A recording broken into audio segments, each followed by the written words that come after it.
Thank you for listening and supporting the Daily Memphian. Sign up for one of our many free newsletters and breaking news alerts at dailymemphian.com/email to receive the latest local news stories impacting our community. Our weekly newsletters cover everything from sports to arts and culture, business, food, and more, along with daily updates of all the news we publish each day. Sign up or manage your email preferences at dailymemphian.com/email.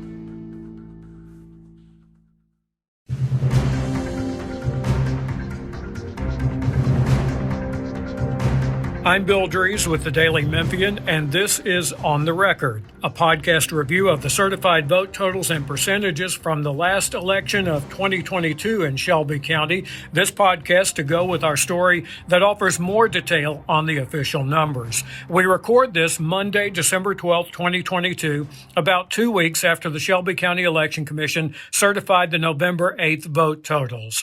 First, those certified vote totals count 202,651 of the county's 588,508 voters as participating by absentee, early voting, election day, or provisional ballots. More about the provisional ballots coming up. This number always goes up a bit from the vote total in the race that has the highest number of total votes in the unofficial election night returns. In this case, that was the general election race for Tennessee governor, which is what we use to calculate the unofficial turnout percentage. Some voters, however, don't vote in the highest turnout race, but instead go for others. So that means the certified percentage in this case is up a bit from the 34.1% turnout by the unofficial election night totals for a 34.4% turnout. Nothing to crow about, but it is 1/10 of a percentage point higher than the 34.3% turnout posted in the 2014 edition of the same election cycle. Every one of the 52 races on the ballot gained votes in the certified count by way of provisional ballots. And the number of provisional ballots was up from past elections in this first election to use the new voting systems countywide. That is, hand-marked paper ballots or touchscreen machine votes with a paper audit trail. More on that in a bit.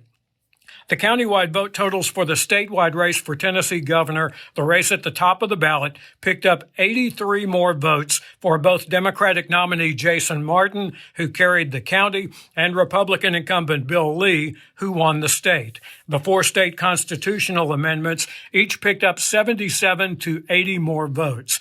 The increase in votes in every race matched the number of provisional ballots in a given race. Provisional ballots are paper ballots sealed in an envelope and counted later after election night with a representative of each political party signing off on whether it will be added to the totals. Provisional ballots are used if there are problems with the voting systems determining a voter's identity, or the ballot a voter gets, usually a problem with the district races that are particular to that voter. In the certified results from the August election, there was a peak of 24 or so provisional ballots in some races, mostly the judicial races and the non-judicial county general election races. The closest race on the ballot by the certified results, the 5-vote margin in the Lakeland School Board race, won by Keith Acton, with Laura Harrison a close second. The other close race wasn't in the margin between the top 2 candidates. It was in the total needed to get a majority of the votes and thus avoid a runoff and special election in December. The runoff provision in the special Memphis City Council District 4 race required a majority of the votes cast for whoever got the most votes, or they would meet the candidate with the second highest total in a December runoff. Janice Swearingen Washington's certified total of 6,262 gave her 51.47% of the vote, with 3 more votes than the election night unofficial totals. Swearingen Washington cleared the majority mark by an election night total in the field of 4. Just to be clear, it would have taken a dip in her vote totals to 6,078 votes, or the loss of 184 votes, to make this a December runoff. We also took a look at turnout by the 7 cities within Shelby County, not countywide, but for each city.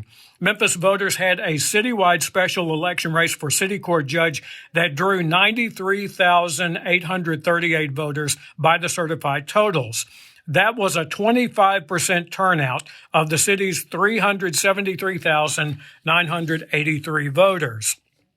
Lakeland has 9,967 voters within its borders. Of that number, 9,413 voted in the school board race we just told you about. That makes the turnout in Lakeland a whopping 94.4%.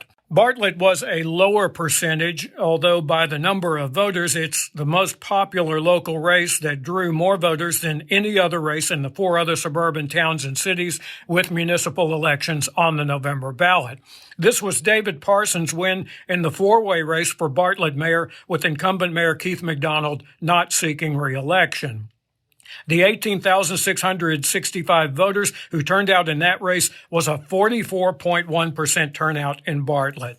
Collierville posted 43.8% in terms of turnout, and Millington 32.1%. The article this podcast is a part of goes into a deeper dive and measures turnout by each of the 13 state house districts that cover Shelby County, all of them on the November general election ballot. The set of all 13 taken together drew a total of 170,412 voters, and this is where we get into a discussion of ballot fall-off, voters skipping races the further into the ballot they get. The turnout in the state house races taken all together was 84% of the total turnout of 202,651. The Shelby County turnout in the 8th and 9th congressional district races combined, won easily by David Kustoff and Democrat Steve Cohen respectively, was 97.1% of the turnout for the whole county. The 8th and 9th congressional districts cover Shelby County, but also take in areas outside of Shelby County. That's the more concise roundup of the certified vote totals from the November 8th election, with more detail in the article you're reading. I'm Bill Drees. This has been On the Record.